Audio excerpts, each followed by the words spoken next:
எதுக்கு அவ்வளவு தூரம் ஏறின? இறங்கு. அப்படியே காலை கீழே வை. அப்படியே காலை கீழே வை. தம்பு கடந்து வந்துருவியா?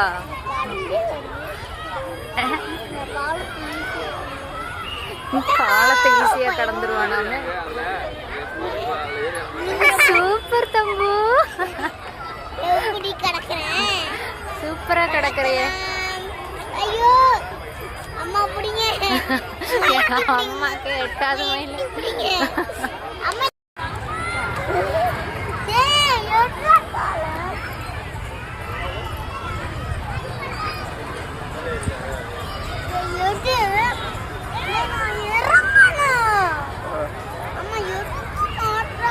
நீ இறங்கு, இருக்கு பாரு கம்பி.